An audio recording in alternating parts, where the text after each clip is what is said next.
प्रश्नावली का हमारा अगला क्वेश्चन नंबर 5वां है। क्वेश्चन हमारा कह रहा है कि एक समकोण त्रिभुज की रचना कीजिए। इसमें त्रिभुज का नाम नहीं दिया है, तो जब नाम नहीं दिया है तो हम नामकरण अपने हिसाब से कर सकते हैं।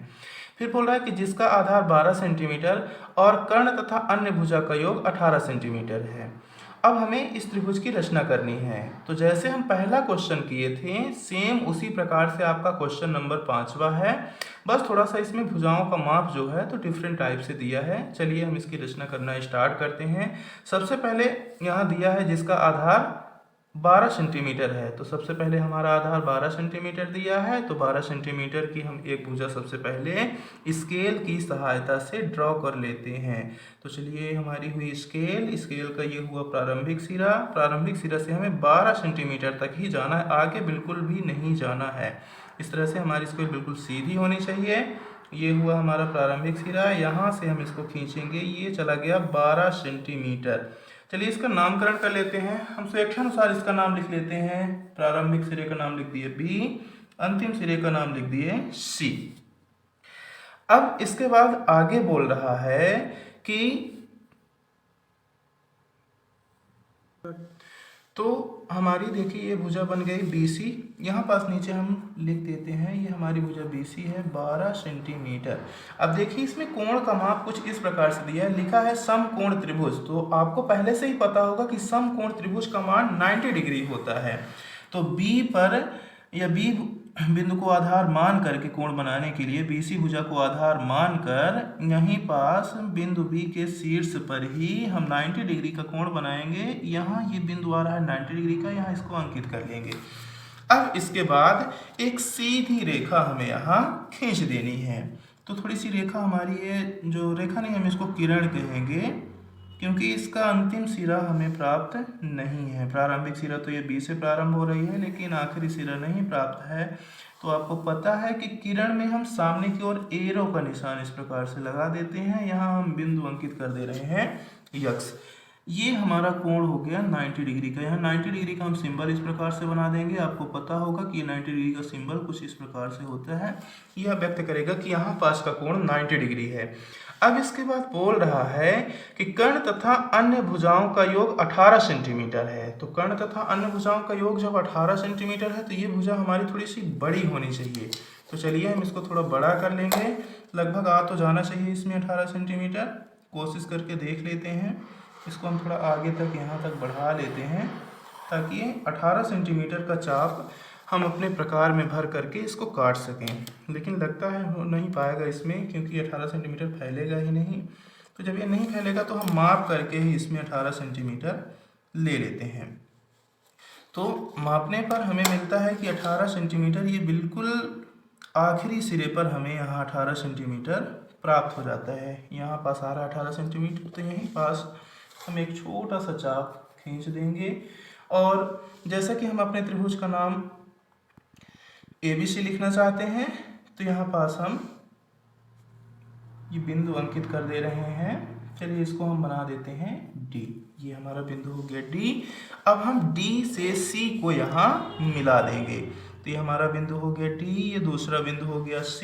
इन दोनों को हम आपस में मिला दे रहे हैं। ये हमारी रेखाखंड मिल गई DC।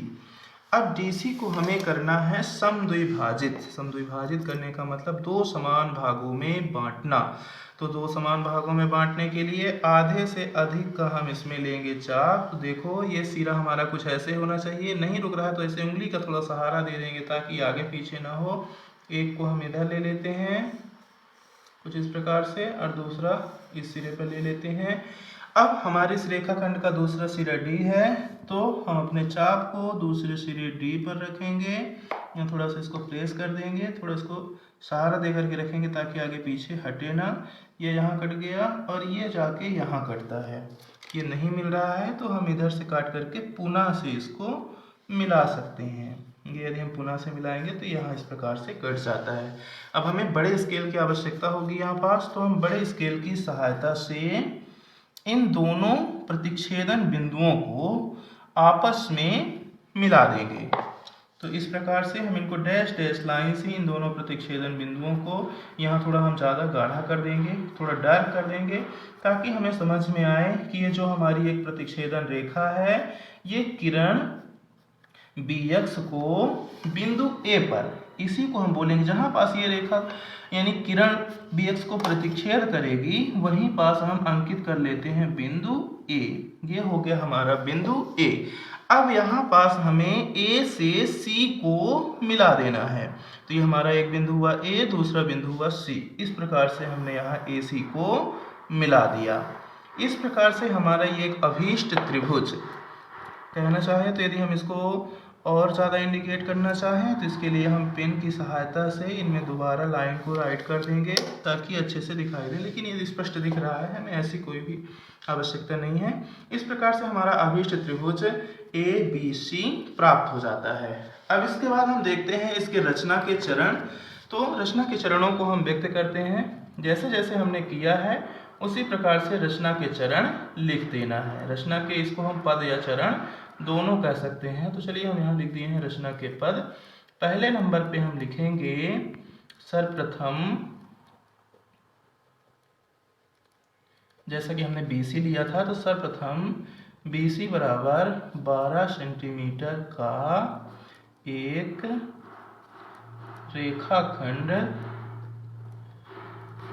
खींचा। तो हमने जो जो किया है वही हमें लिख देना है। फिर BC को आधार मानकर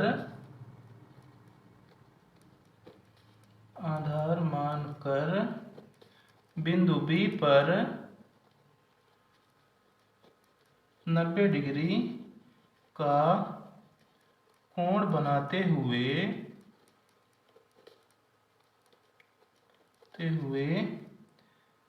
किरण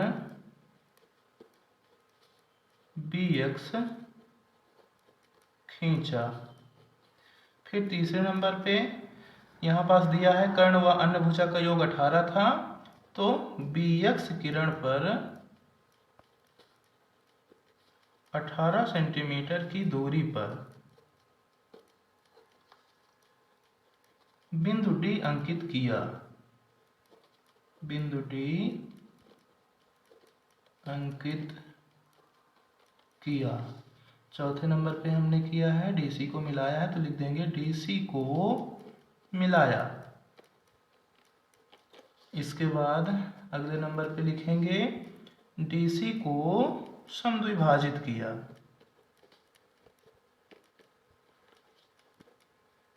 DC को समद्विभाजित किया। फिर लिखेंगे DC समद्विभाजक रेखाखंड, द्विभाजक, अल्पविराम में लगा देंगे किरण का नाम है हमारे BX। किरण BX को बिंदु A पर प्रतिच्छेद करता